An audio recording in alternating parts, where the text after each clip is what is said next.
that proves the point that there is a problem here. It is. That we can't even talk about this without fear of retribution or getting canceled. Well, one thing I will say, just like I remember P. Diddy did a post. It is not off topic, but it kind of is a little bit. P. Diddy did a post and he said, "Black women are so beautiful. I love black women." And a white woman commented underneath and said, "All women are bitch." But I'm not talking about all women. I'm talking about black women right now. Like, let them have their moments. And what I feel like a lot of white women don't understand, when black men make those type of statements and go out of their way to congratulate and celebrate black women, it's because black women have been told for so long that they were not pretty. Or they weren't celebrated. Right, they were not celebrated. Our beauty, we were never considered the standard of beauty. Right. So when a black man does that, it's because he's trying it's a conscious thing. Right. He is trying to remind you, he is trying to enforce that into you now. Trying to let you know that you don't have to model yourself off for a European woman. You can model yourself off of the black woman that you already are. Right. Go off. Because like, look at the question. Like, I have a question. When they say, "Oh, she's American beauty," what's the when you hear that? Woman. Okay, well we gotta go a little deeper than just white women. It's blue eyes and blonde hair. Me and my dad just literally had that conversation because I had to remind my dad of a conversation that he told me when I was younger. I wasn't young, but I was like 18, 17 years old, and he told me, he said, "Babe, Khalil, like, let's do this shot." Cheers to Sip and Discuss. Sip and Discuss. Read this comment before I say facts. Elevated Frequency 83 says, "Facts. Black women is the lowest on the pole, but we are the most powerful being walking this earth." Child, let me tell you, she ain't never lied. When you learn how powerful you are, like, I'm coming into my power now. Like, but I remember my dad told me, he said to me, he said, "There are going to be people who think you are ugly straight off of your skin tone. They not going to care. They not going to give it enough. They're not even going to look at your features. Right. They're going to look at you. Because you're dark skinned." He said, "You'll have a woman that's lighter than you, and she might not be as attractive as you." It'd be some ugly ass light skinned bitches. He said, "I didn't say that. That is." I did. It's because you like that don't mean it's right. But that's how. But that's how America. And that he was telling me that's a fact. He was telling me that he was trying to prepare me for the world. Mm-hmm. Like, it don't matter what these people think. These people have been programmed. Right. They're not even thinking off of their own. No. Right. And you know what's crazy part about that is, black men, we have to go through that too, as in looking at women saying, "Okay, well, this is what beauty is." What they're telling you. Right. You should think is but this is what I want. Right. Because I know I ain't gonna lie. I had that moment when I was young where, light-skinned girls was here, dark-skinned girls was here. And it was just like, when you get the program and when you start to learn what everything's trying to tell you, watching TV, scenes, all these type of stuff that you see that society's pushing forward, that this is what beauty is. And then everything else, no. So then when you're a youth, you start to take on that persona and you start to ad-lib all the other stuff that you've been hearing. And the next you know, you start to grow up. And then now you have that point where some people change because they think about what they're been forced upon to listen to and to say, "Hey, this is what you should accept." And then, no, this is what I actually like. I want to say one thing though, but you have to remember the time that you were raised as well. What was actually being shown to you, what you actually seen on TV, what you actually you didn't see. When the only time that you really seen black women like in like a quote unquote positive light would be like maybe like in a Jet magazine. Or like in an Ebony magazine. True. You didn't see black women on TV unless they had quote unquote crossover power. Right.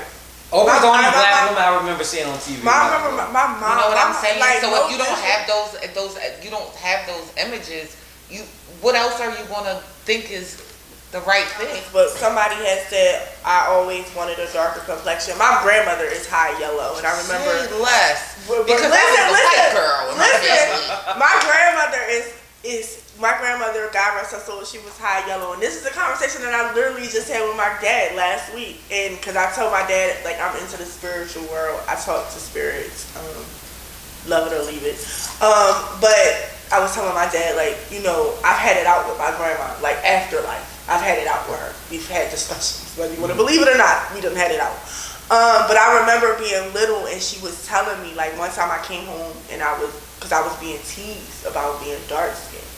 And she told me, she said, I didn't wash for like 3 days. And her mother was real high yellow, like lighter than you, with real long, wavy hair. And her mother asked her, like, why aren't you washing? And she was crying to her and telling her, because I want to be dark skinned. She said, because they were making fun of her. Because you light. Because she was light. So I just brought that up because someone had said they wanted to be dark skinned. Right, and that's why it's important as parents that you teach your kids these type of lessons, because if it goes unchecked, who knows where it turns into. It turns into body dysmorphia. Right. Where you don't. Because you hear about like the people, the Jamaicans, the Africans that are bleaching their skin. Right. And look, and that's in the same way that your grandmother said that. Like I said, I'm the lightest sibling in my family. I never wanted to be the light-skinned sibling. Because I was like, yo, everybody else is brown as fuck. Yo, and I'm white. Like, what? Y'all keep on calling me white. Like, I'm not white. I never even knew that. Like, I knew that. I didn't know that existed in a family dynamic. Yes. Like, I knew it existed because my principal, she was real yellow, real light, but she was way older. So she said none of the family members wanted to ever trap. Like, she's older, so she back in the day when it still was segregated. Right. So she said none of the family members wanted to travel. Because that's what she was. If they got caught with her, they probably thought like, well, what are y'all doing with the white girl? With the white girl. Right. Man, what are y'all doing with the white girl? Are these black kids? Are these black people doing something to you? And that's how it goes. I remember being a brigantine. Riding bikes. Wait, I need to hear this story. Brigantine, because I'm always there. But it's not no females involved. But we was in Brigantine. Me and my homies, we was riding bikes in Brigantine, and we were still in high school. And homeboy, he's a clown. He always got the jokes. So we see this white kid walking towards us as we riding by, and so my buddy's like, "Yo, do you think we're?" and drops the M-bomb. Right, and we just laughing. The kid just looks at him like, huh? So we just ride by him. So an hour later, cops run down on us and pull us over. And next you know, they had somebody in the back seat. The kid gets out the back seat, it's the same kid. And points at you guys. Well, almost.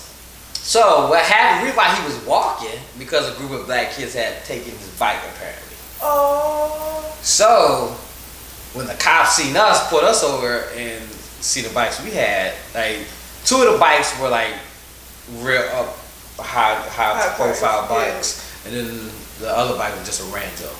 And so the cop asked me like, "Yo, is these the guys?" And the guy was like, "No." So as soon as we see the kid with the cops, we look at our buddy like, "Yo, like you had to say something." Right. Like, why would you even say something? Right. So then the kid was like, "Nah, that wasn't them." So then there was one cop behind me. He putting on gloves on. And I'm like, right. I'm looking at him like, and then another cop steps in front of the kid to shield us from him so he can't see us. And it seemed, and being in security and being in a situation like this, I know that the cop was trying to coach him to say, "Hey, look, yo, you sure like, you know, these are the guys, right?" Because he wanted to make sure y'all wasn't intimidating him by just y'all looking at him. Exactly. But it could have went so left because, as we know, throughout American history, through a black perspective, it's known that They accuse us, especially young black men. They're perceived to be older than they really are, more dangerous than these are. teenagers are men. Right. And I was fearing for my life, and they're aggressive. And the same way that they like to say young black girls women are black women. We don't get no compassion. No benefit slack. of the doubt. No slack. It's like we're not allowed to be children. Right. I want to say something before I forget. It's so much. This topic can go on and go on and go on and go on. But it's one thing I do want to say, because I had wrote a poem about this before. I never wanted to be light skinned. I can honestly, if I really search my heart, I never wanted to be light skinned. What I wanted to be was loved for who I was. Accepted. I never hated light skinned girls. If you look at my timelines of friends, like my first real best friend. You know how you had that best friend that is your best friend because they live across the street from you and your parents introduced you? Like that was my best friend. Like that was her. Oh, yeah. Right. She was the light-skinned girl with the pretty hair, and you know everybody wanted, but I never, like if you look at my timeline, I've always been best friends or close to, even Trina. Trina's not high yellow, but Trina is on the fair side. Like I've always been friends with light-skinned girls. I've never been jealous, never hated light-skinned girls. I just always wanted to be loved for who you were, for who I am. Yeah. Like, why can't I be celebrated? Why can't I be looked at? Like, even if, I remember throughout my childhood, even if something bad happened or somebody stole something or somebody, if it's a group of us, I was the one looked at as the suspicious person. Because I was dark skinned. See, I kind of have like a different, from my perspective as being the lightest sibling in my family. For me, it was more like... Can I say something real quick? I just think that our experiences are a little bit different. Way different. Just because a lot of your experiences when it comes to colorism is coming through, and no disrespect to your family, it's coming through family. Well, and mine is coming through outside. I would say sibling bullshit. Not necessarily because my uncles, like seriously, like my uncles, my grandpa, my dad, everybody, they really celebrate all of us. Right. It's never been because you're light skinned or you're dark skinned or whatever. It's always been like, all of y'all are fucking beautiful. First of all of us look alike. We all have the same fucking face. We all have the same face. Like, if you've seen all my sisters. If you from Atlantic City and you Pleasantville, we all have the same fucking face. Y'all we just know have they different all complexions. Right. And they all look like Trina. It's right. Right. Shout out to my mom. Not for nothing, but of course, as siblings, it's always you're fucking adopted. That's always a sibling thing. You know what I'm saying? Like. Shout out to my little brother, because we used to say that to him. And that's so disrespectful. It is. Like, as an adult, and I'm thinking about it, like, that should have never came out your mouth. Right. I remember I told my brother, like, my little baby brother, I told him, I said, I am so sorry for anything I ever did or said to you when I was a kid. Because now that I look back on it, siblings are fucking mean to each other, and but, that's by the fucking but line. also siblings prepare you for the real world. For the real world, right? Because guess what? Right. If I want to know something, I'm gonna ask one of my siblings first, because I know they don't give a fuck for real. They just won't tell me. Right. Like my sister brought some nails, some press-on nails that was. She said, "Oh, these was only $3.99." And they look like they was $3.99. She done ghosted me all day. She ain't fucking said. Look, and I wasn't even there, and I already know how the fucking conversation went because I have a lot of siblings. Right. So she done ghosted me all day. And that's what I'm saying. But I kept it real. Right. Yeah. Hurt a little feelings, but you know.